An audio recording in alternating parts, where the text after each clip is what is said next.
नमस्कार। आज का हमारा टॉपिक रहेगा इकोनॉमी। कहाँ का इकोनॉमी? रोमन एम्पायर का इकोनॉमी। चलिए आइए देखते हैं इसमें क्या क्या है। हम इस चैप्टर के अंदर इस टॉपिक के अंदर देखने का प्रयास करेंगे कि रोमन एम्पायर के अंदर क्या क्या चीजें मिलती थी, कहाँ कहाँ मिलती थी, कहाँ कहाँ से आती थी, कहाँ कहाँ भेजी जाती थी। इन सारी चीजों का हम ऑल ओवर टॉपिक्स पे डिस्कस करेंगे। Okay, so ready. Next topic पे चलते हैं, स्लाइड पे चलते हैं। उससे पहले आपको फिर मैप पे लेके चलूंगा कि कहाँ तक विस्तृत था, कहाँ से क्या क्या चीजें आती थी, कौन सा क्षेत्र सबसे ज्यादा प्रोस्पेरस था, किसका? रोमन एम्पायर का। चलिए देखते हैं। Roman empire was spread in north Rhine and Danube. Rhine और डेन्यूब इसके नॉर्थ में सीमा बनाती थी। साउथ में हम देखेंगे नॉर्थ अफ्रीका, जो सहारा डेजर्ट है, वहां पर सीमा बनाती थी। और इधर हम पश्चिम में स्पेन इसकी सीमा बनाता था, किसका? रोमन एम्पायर का। और इधर एशिया के अंदर सीरिया तक इसकी सीमा थी। इसका मतलब ये तीनों कॉन्टिनेंट में फैला हुआ था, यूरोप, अफ्रीका और एशिया, इन तीनों कॉन्टिनेंट्स में। और इसके हर्ट के रूप में हम देखेंगे जो मेडिटेरियन सी है, यहाँ इस वाले क्षेत्र के अंदर देखेंगे, इसके मेडिटेरियन सी के चारों तरफ जितने भी क्षेत्र वहाँ हाईली प्रोडक्टिव के रूप में, प्रोडक्शन के रूप में पहचाने जाएंगे, जहाँ पर हमें जो ग्रेन की बहुत बहुत सारी वैरायटी आपको देखने को मिलेगी, चाहे गेहूं हो, चाहे अंगूर का वाइन हो, जैतून मीन्स ऑलिव ऑयल हो, या किसी भी और भी चीजें थी, चाहे मेटल्स के रूप में हो, ये बहुत सारी चीजें आपको यहाँ देखने को मिलेगी। कहाँ पर? रोमन एम्पायर के अंदर। और ये पूरे जो मेडिटेरियन सी के आसपास वाला पूरा क्षेत्र था, ये पूर्ण रूप से बहुत ज्यादा फर्टाइल लैंड थी। इस वजह से इस वाले क्षेत्र में इकोनॉमिकली बहुत ज्यादा साउंड था। और यही मेन बेस था किसका? रोमन एम्पायर का, जिस पर रोमन एम्पायर टिका हुआ था। क्योंकि हम पहले ही देख चुके हैं रोमन एम्पायर बहुत ज्यादा सेंट्रलाइज, विस्तृत क्षेत्र में है और सेंट्रलाइज है। और उसकी जो आर्मी है वो कैसी आर्मी है? प्रोफेशनल आर्मी है। और प्रोफेशनल आर्मी के लिए यहाँ क्या था? सैलरी का व्यवस्था था। और सैलरी आएगा कहाँ? जब तक इकोनॉमिकली अगर वो एम्पायर साउंड नहीं है तो उसको इतने बड़े क्षेत्र में आर्मी रखना पॉसिबल नहीं है। तो इस वजह से हम देखेंगे कि हमेशा शासक कहाँ का? रोमन एम्पायर का हमेशा ट्रेड को प्रमोट करता हुआ दिखाई देगा। ओके, सो चलते हैं यहाँ पर। Economically growth through not the comparable to modern economy was greater than that of the most other societies prior to industrialization. The standardizations of money throughout the empire promoted trade and market integrations। हमेशा देखेंगे कि शासक पूरा हमेशा trade को promote करते हुए दिखाई देगा। कहां पर? रोमन एम्पायर के अंदर। आगे देखते हैं। रोम हैड नो सेंट्रल बैंक। अभी तक हम देख पाएंगे आधुनिक समय की तरह कि रोम के अंदर कोई सेंट्रल बैंक नहीं है, फिर भी चीजों को प्रमोट करते हुए हम देख सकते हैं। And regulations of the banking systems was minimal. Roman provinces traded among themselves, but the trade extended outside the frontiers of region as the far away as China and India। तो यहाँ हमें को देखने को मिलता है बेटा, न केवल इन सीमित क्षेत्रों में बल्कि जो रोमन एम्पायर है बहुत ज़्यादा विस्तृत क्षेत्र में फैला हुआ था। और वहाँ पर देखने को मिलता है ये अपने व्यापार को जो शासक हैं रोमन एम्पायर के लिमिटेड नहीं रखेंगे, केवल रोमन एम्पायर की सीमा में नहीं रखेंगे, ये यहाँ से भी बढ़ाते हुए दिखाई देंगे। जो रोमन एम्पायर के अलावा हम चाइना, इंडिया तक भी इनका ट्रेड फैला हुआ था। किनका? रोम का।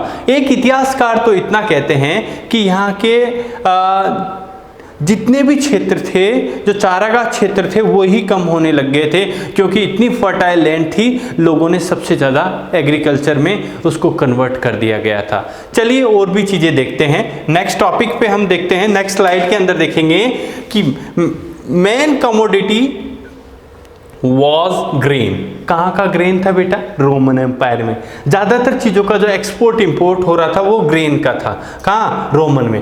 Also traded for olive oil, जिसमें सबसे अनाज के बाद सबसे ज़्यादा ऑलिव ऑयल का ट्रेड किया जाता था। और उसके बाद जो सबसे अच्छी क्वालिटी की जो वाइन होती थी वो ग्रेप्स वाइन होती थी, जिसके वेरियस फूड स्टफ्स के रूप में हम देखेंगे स्लेव्स और स्लेव भी देखेंगे। And manufactured metals object fibres and textiles timbers and potteries and glasswares and marbles and papyrus and spices and materials and medicals and ivories, pearls and the gemstones and wines, ये सारी चीज़ें यहाँ पर export और import में सबसे ज़्यादा use की जाती थी। इसके साथ हम देखते हैं बेटा यहाँ पर बहुत सारे रोमन एम्पायर में बहुत सारी माइन थी, जैतून तेल की फैक्ट्रियाँ थी, ईंट भट्टे थे, जिसमें हम देखेंगे जो सबसे ज़्यादा कमोडिटी में भी यहाँ पर भी बताया वीट हो, जो ग्रेप्स का वाइन हो, ऑलिव ऑयल जिसे हम जैतून तेल भी कहते हैं का उपयोग सबसे ज़्यादा किया जाता था। ये स्पेन हो, गैलिक प्रांत हो, नॉर्थ अफ्रीका के क्षेत्र हो तथा कम मात्रा में इटली के प्रमुख क्षेत्रों से एक्सपोर्ट किया जाता था। बाकी वेरियस रोमन एम्पायर के जो क्षेत्र थे वहाँ और बाकी बाहर भी इन चीज़ों का एक्सपोर्ट करते हुए हम देख सकते हैं। इसके साथ साथ हम देखेंगे यहाँ पर जो जितने भी तेल हो या वाइन हो, उन सभी चीज़ों का एक्सपोर्ट किन के थ्रू किया जाता था, ये भी हम आपको क्लियर करना चाहेंगे। ये आपको देखेंगे जिनको ये बर्तन सा दिखाई देगा आपको, जो सबसे ज़्यादा हमने मोंटी टेस्टेक्यू नामक स्थान पर हमें 5 करोड़ एम्फोरा, इसका नाम है एम्फोरा, जो एक चिकनी मिट्टी से बने हुए होते थे, जो मेडिटेरियन सी के आसपास पाई जाती थी।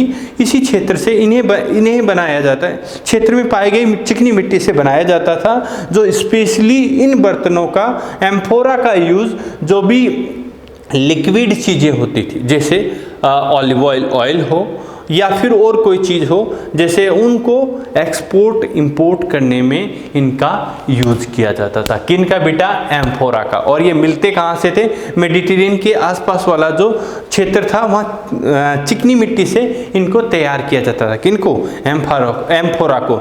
बहुत सारे आर्कियोलॉजिस्ट ने इन्हीं को जोड़कर और फिर इनके टुकड़ों को जोड़कर ये पता लगाया कि इनमें किन किन चीज़ों का व्यापार होता था, किन चीज़ों को डालकर इनसे एक्सपोर्ट और इंपोर्ट किया जाता था। किन में? एम्फोरा के अंदर।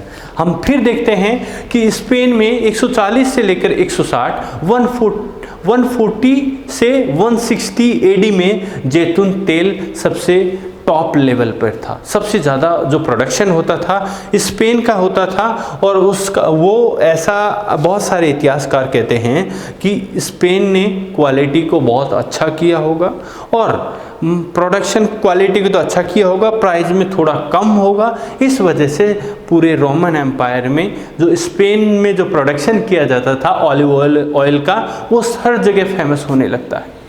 उन्हीं दिनों हम देखते हैं एक ये जो स्पेन के अंदर जो ड्रेसल नामक एक पोर्ट के अंदर भेजा जाता था, जिसे ड्रेसल 20 नाम दिया गया है। प्रमुख आर्कियोलॉजिस्ट के नाम पर उनका इस बर्तन का नाम ड्रेसल रखा गया। स्पेन के व्यापार अन्य क्षेत्रों से जैतून के तेल के व्यापार छीनने से इसका व्यापार क्यों सक्षम हुआ उसका हम देख सकते हैं कि बाकी क्षेत्रों का तो गिरा और इसका बढ़ता है। इस वजह से ये सबसे ज़्यादा स्पेन इस टाइम पीरियड में रोमन एम्पायर के सबसे ज़्यादा प्रभावी रूप से अपने आप को रख पाता है। देखते हैं अब धीरे धीरे फिर व्यापार के अंदर चेंजेस आता है।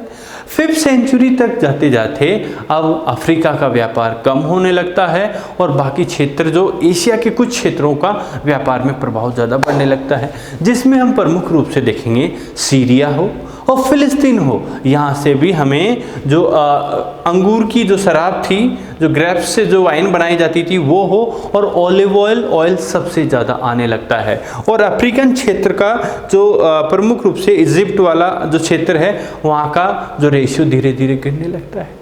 इसके साथ साथ हम देखते हैं कि कहाँ से क्या चीज़ें प्राप्त होती थी। इसमें देखेंगे जो समृद्ध क्षेत्र के रूप में इटली में कैंपेनिया हो, सिसिली हो, मिस्र में फ्यूम हो, गैलीली हो, ट्यूनीशिया के क्षेत्र हो। प्रमुख इतिहासकार स्ट्रैबो और प्लिनी इन क्षेत्रों के बारे में लिखते हैं कि ये प्रमुख क्षेत्र बहुत ज़्यादा समृद्ध क्षेत्र थे, किसके? रोमन अंपायर के। ओके, इसके अलावा हमें बहुत सारे क्षेत्र ऐसे भी देखने को मिलेंगे जहाँ पर ये प्रमुख रूप से ग्रासलैंड के रूप में या जानवरों को चराने के रूप में भी यूज़ किए जाते थे, जो बहुत सारे पहाड़ी इलाके और अनफर्टाइल या अनप्रोडक्टिव भी थे जिसमें। और इनके अलावा हमें बहुत सारे क्षेत्र ऐसे भी मिलेंगे जहाँ से बहुत सारी माइंस वगैरह भी थी, जहाँ से प्रीशियस मेटल्स, जैसे स्पेन में आप सोने चांदी की खाने को भी देख सकते हैं।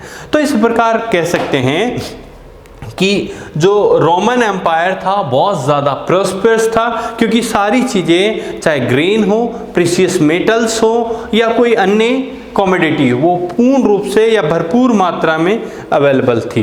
वो अपनी ज़रूरत के बाद बाहरी क्षेत्रों में भी एक्सपोर्ट किया करता था। कौन? Roman empire. देखते हैं expansion of the trade. Central Italy, north और साउथ में भी था। इसके अलावा देखेंगे Romans become the master of the all Italy except the Po rivers valley which was the dominated by the Gauls. Romans located an easy access to the riches of the lands ringing the Mediterranean Sea. Roman wine, olive oil and raw material. These are the famous things or commodities of the Roman Empire. Okay, thank you. I hope आपको बहुत अच्छा लगा होगा। अच्छा लगा है तो share कीजिएगा, लाइक कीजिएगा।